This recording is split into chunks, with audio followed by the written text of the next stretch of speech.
Hello friends, कैसे हैं आप सब। अभी आज हम अ, अगला इच्छा के ऊपर अगला टॉपिक शुरू करते हैं। इच्छा में दुख है, ये बात हमें सिद्ध करनी है, अभी और सिद्ध करनी है थोड़ी सी। कैसे कि देखो, हमें दुख कब होता है। मान लो हम चाह रहे हैं कोई काम, जैसे बारिश आ रही है मान लो, और हम बाहर निकल कर के घूमना चाह रहे हैं और घर वाले रोक रहे हैं, पेरेंट्स रोक रहे हैं या वाइफ हस्बैंड रोक रहा है या जो भी, मतलब वो रोक रहे हैं कि नहीं देखो मौसम अच्छा नहीं है, ऐसे में बीमार पड़ जाओगे, मत निकलो घर से बाहर। लेकिन हमें तो इच्छा प्रबल हो रही है कि नहीं, हमें तो जाना है बारिश में, एंजॉय करना है, भीगना है, मस्ती करनी है बारिश में, बचपन याद करना है। ठीक है, ये सब हमें इच्छाएं हो रही है। लेकिन जो दूसरे लोग कह रहे हैं उनकी वो इच्छा है कि हम घर से ना निकलें। तो ऐसे में क्या, दोनों की इच्छाएं क्लैश करती हैं, और जब इच्छाएं क्लैश करती हैं तो वहीं झगड़े की बात शुरू हो जाती है। या तो झगड़ा होगा, अगर झगड़ा नहीं किया किसी ने तो मन में दुखी तो होंगे ही होंगे ना। एक तो होगा, या तो हम ज़बरदस्ती दूसरे की इच्छा की उपेक्षा करके निकल जाएं अपनी इच्छा पूरी करने बाहर, तो वो दुखी रहेगा, उसको गुस्सा आएगा कि मेरी बात नहीं मानी। और अगर हम उसकी बात मान करके रुक गए तो हम तकलीफ़ पाएंगे, अंदर ही अंदर मन मार के बैठना पड़ रहा है। कितना मन था बारिश में एंजॉय करने का, क्या यार कहाँ समय मिलता है, ऐसा मौका कब मिलता है। अभी हम इतने भी बड़े नहीं हो गए हैं कि बारिश में भीग नहीं सकते, लाइक हम बातें करते हैं। तो ऐसे में क्या होगा कि दोनों में से एक तो दुखी होगा ही होगा। तो दुख का कारण सामने वाला नहीं है, वास्तव में दुख का कारण हमारे अंदर जो इच्छा उत्पन्न हुई उसका पूरी ना होना। पूरे ना होना मतलब अगर वो पूरी हो भी जाती तो भी ये नहीं था कि हम सुखी हो जाते। मान लो बारिश में भीगकर सच में हम बीमार हो जाते तो और एक नया दुख खड़ा हो जाता। और अगर मान लो क्षणिक थोड़ी सी देर के लिए हमने आनंद कर भी लिया होता बारिश में भीगकर और ना भी बीमार पड़े होते, तो भी उससे क्या हो जाता, वो आनंद कितनी देर का होना था। उसके बाद फिर कोई नई इच्छा खड़ी हो जाती, फिर हम उसकी पूर्ति के पीछे भागने लग जाते, फिर तीसरी खड़ी हो जाती, फिर हम उसकी पूर्ति के पीछे भागने लग जाते, है ना। तो हर समय इच्छाओं की पूर्ति। और वास्तव में ये जो संसार है ना, ये पूरा इच्छाओं से दुखी है। सबके साथ में अनंतों इनफाइनाइट इच्छाएं लगी हुई हैं, और कितनों की पूर्ति करेंगे, हम कर भी नहीं सकते। मुश्किल से पूरे दिन भर में 10-20 इच्छाओं की पूर्ति हो पाती है, उसके अलावा किसी की पूर्ति करना संभव भी नहीं है। तो मेरा कहना ये है कि सबसे बड़ा जो दुख है ना इस संसार में, प्रत्येक को, वो केवल और केवल इच्छा का है।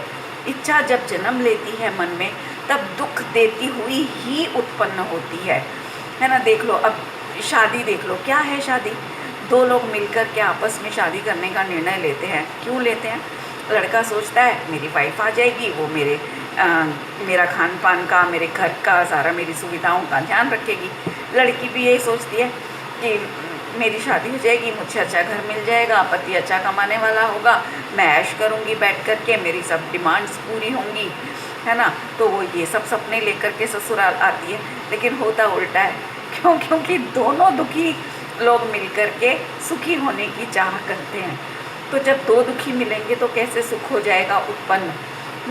दो अग्नि की जलती हुई मशालों को अगर मिला दिया जाए तो आग भड़केगी या शांत हो जाएगी? ऑब्वियसली भड़केगी। तो इसी प्रकार यहाँ पर दो दुखी मिलकर के सुखी होने की इच्छा से विवाह करते हैं, होता उल्टा है ना। और इसी प्रकार बच्चे देख लो, छोटे छोटे बच्चे, उनसे भी पूछो कि क्या तुम सुखी हो? बच्चे कहेंगे हाँ, हमारी तो पेरेंट्स हर डिमांड पूरी करते हैं, हम तो बड़े सुखी हैं। फिर उनको बोलो कि नहीं, कैसे तुम सुखी हो? अभी मान लो तुम्हारा पढ़ाई करने का मन नहीं है, लेकिन तुम्हें ज़बरदस्ती पढ़ने के लिए कहा जाए कि होमवर्क करो या एक्स्ट्रा वर्क जो भी तुम पढ़ाई करो, तो तुम्हारी इच्छा नहीं है, तुम्हारी खेलने की इच्छा है, लेकिन तुम्हें उस समय खेलने नहीं दिया जाए, तो तुम्हें अच्छा लगेगा कि बुरा लगेगा? बच्चे कहेंगे ऑब्वियसली बुरा लगेगा, है ना। तो जब बुरा लगेगा तो वो दुखी तो हो गया ना। बुरा लगना माने क्या? वो दुख हो गया। तो बच्चे को अच्छा नहीं लगा। इसी तरह खाना, उसको कुछ खाना है लेकिन मम्मी कहती है कि नहीं, ये चीज़ अनहेल्दी है, जंक फूड है, अभी नहीं मिलेगा, अभी तुम घर का दाल रोटी ढंग से ये खाओ, बच्चा नहीं खाना चाहता है। मीन्स के कदम कदम पर बच्चे की ज़िंदगी में भी दुख है। कारण वही कि इच्छा से विपरीत कार्य करना पड़ रहा है, वही दुख का कारण है। और इससे क्या सिद्ध होता है? इससे सिद्ध ये होता है कि पराधीनता में दुख है। जगत में एक कहावत भी है, आप सबने सुनी होगी, पराधीन सपने हो सुख नाही, है ना, कि पराधीन को कभी सपने में भी सुख की कल्पना भी असंभव है। जो पराधीन है मतलब सब प्रकार से पराधीनता सबसे बड़ा दुख है। और अब यहाँ पर बहुत महत्वपूर्ण बात कहनी है मुझे कि हम लोग पराधीनता मानते हैं सामने वाले की आज्ञा में रहना, उसके अनुसार कार्य करना। जैसे एक सर्वेंट हमेशा अपने को बहुत दुखी मानेगा, क्योंकि उसे मालिकों की इच्छा के अनुसार कार्य करना पड़ता है, उनकी आज्ञा में चलना पड़ता है। और उस हिसाब से देखो तो वास्तव में पराधीनता बहुत भारी दुख लगती है। मेरे घर में तो खुद सर्वेंट है, मैं खुद उसको देखती हूँ तो मुझे बहुत करुणा आती है। मैं सोचती हूँ अपना घर छोड़ कर के बच्चा मेरे पास रह रहा है, तो इसीलिए मैं और मेरे हस्बैंड दोनों उसका बहुत ध्यान रखते हैं। हमने उसको खुली छूट दी हुई है, तू दूध भी पी, तू दही भी खा, तू फल भी खा, सब कुछ खा पी, लेकिन अपनी तबीयत का ध्यान रखना, सब उसको खुली छूट है। क्योंकि हमें इस चीज़ का बहुत एहसास है कि पराधीनता कितना भारी दुख का कारण है। पराधीन व्यक्ति कभी सुख नहीं महसूस कर सकता, खुशी भी महसूस नहीं कर सकता, सुख की तो बात ही बहुत दूर रही। तो अब मुझे ये कहना है कि वास्तव में तो हम जो हमारे अंदर इच्छाएं उत्पन्न हो रही है ना, हम अपनी उन इच्छाओं की पराधीनता के कारण दुखी हैं, सामने वाले के कारण दुखी नहीं है। सुनिएगा, बहुत मेन महत्वपूर्ण पॉइंट है ये, जिसकी समझ में आ जाएगा उसके दुखों का रास्ता कम होता, मुड़ जाएगा सुख की ओर थोड़ा, है ना। तो हमारे अंदर जो इच्छाएं जन्म लेती हैं, उन इच्छाओं की पराधीनता, ये बोला मैंने, किसी दूसरे की इच्छा की पराधीनता की बात नहीं कर रही हूँ, हमारे अपने अंदर उत्पन्न होने वाली इच्छाओं की पराधीनता में जीना, उसका नाम दुख है। कैसे? कि फिर वही बात है, बात एक ही है, घूम फिर कर कितने भी दृष्टांतों से कह लो, कितने भी बातों से घुमा फिरा कर कह लो, बात अल्टीमेटली एक ही है कि इच्छा में ही दुख है।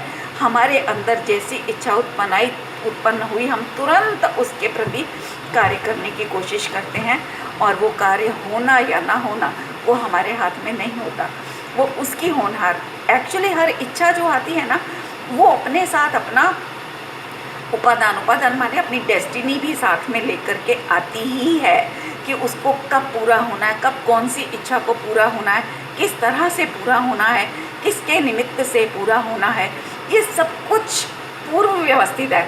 जैसे एक फिल्म चलती है ना, तो फिल्म में जो एक्टिंग हो गई, जो डायलॉग्स हो गए, लिखे गए, कहानी लिखी गई, वो सब जो एक पूरी फिल्म तैयार हो गई, वही दर्शक के सामने आती है, वही फिल्म बार बार रिप्ले होती है। तो इसी प्रकार यहाँ हमारी जो कर्म सृष्टि है ना, भाग्य जिसे कहते हैं, इसी को कर्म सृष्टि कहो, इसी को भाग्य कहो, एक ही बात है कि ये भी ना हमने पहले कभी बोया था, जैसा हमने एक्ट किया था।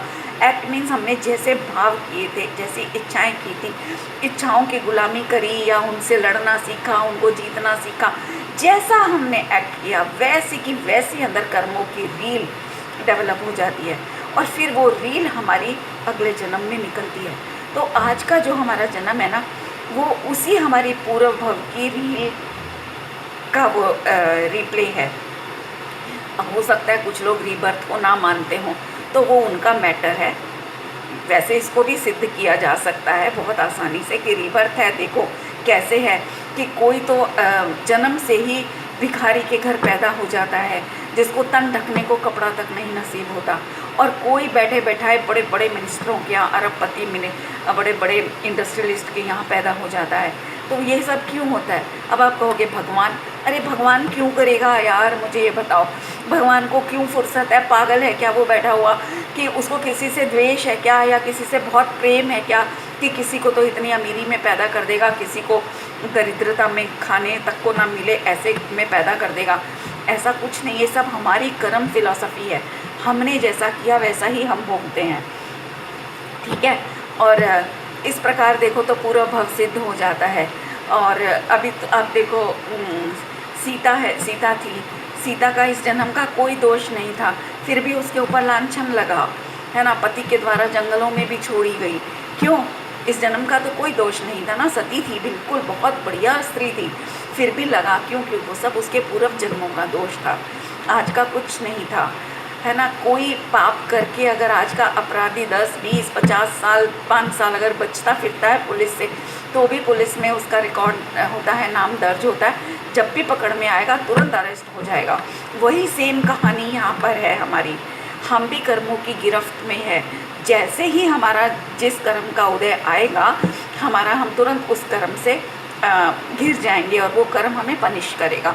जिस तरह से हमने बोया होगा उसी तरह से वो पनिश करेगा।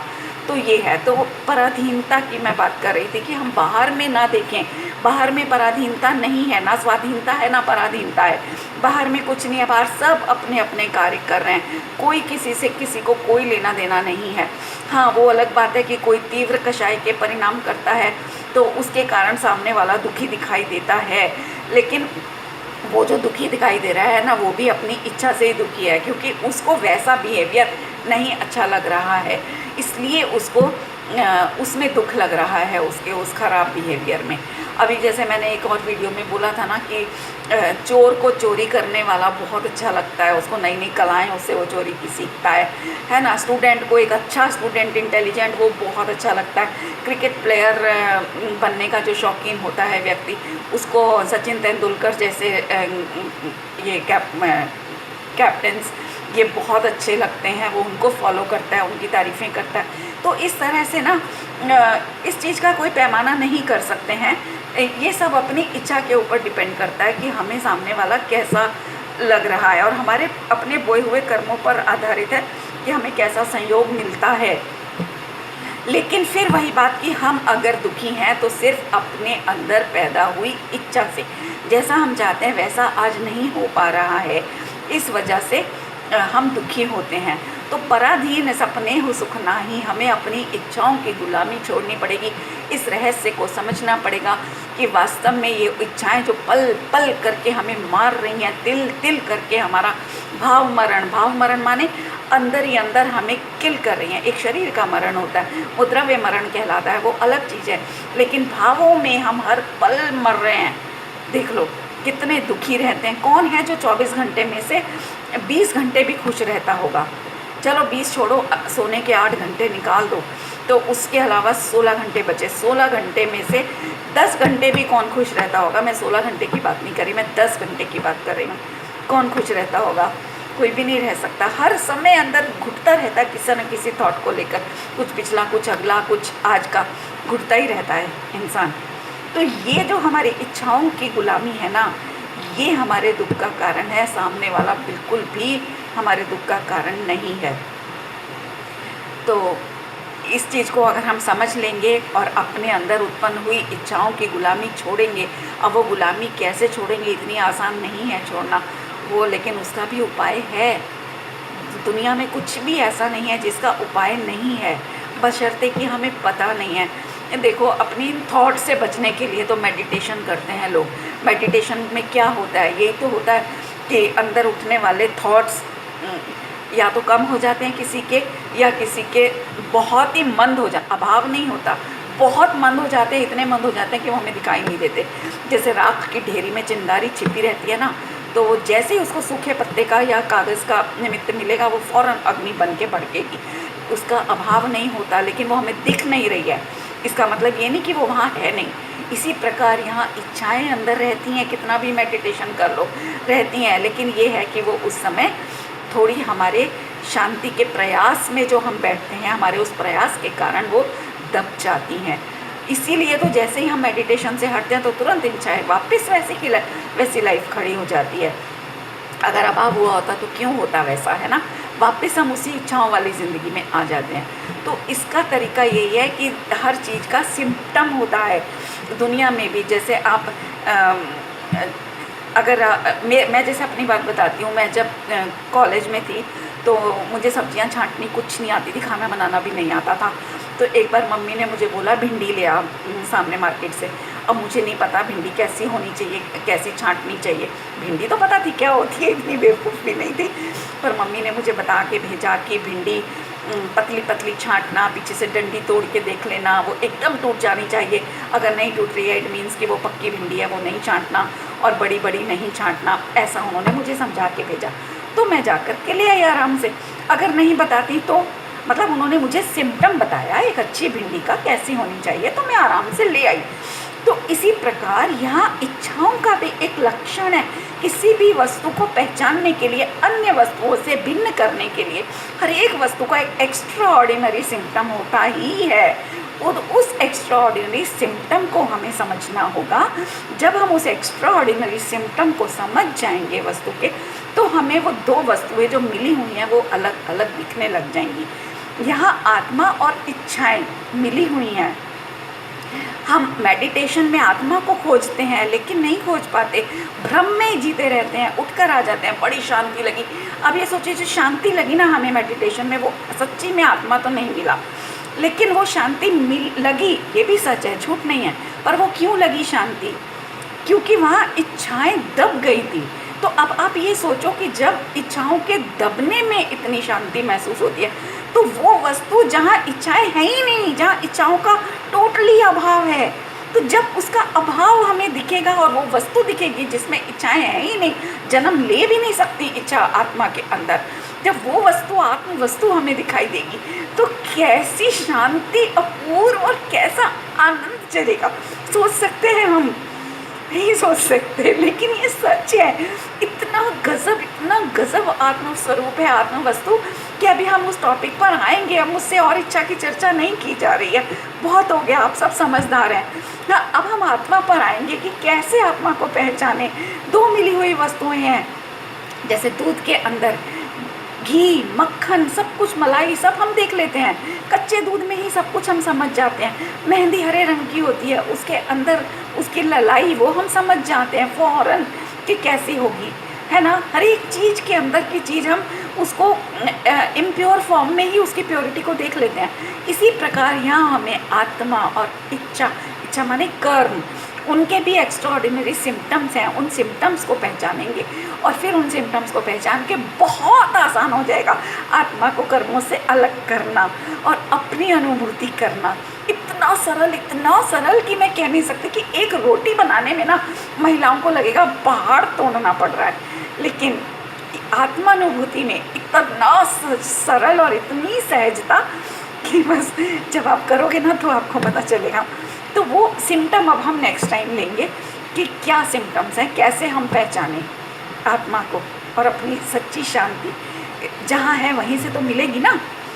तो चलिए अब बस बंद करते हैं, वेट करते हैं नेक्स्ट वीडियो की। नमस्कार।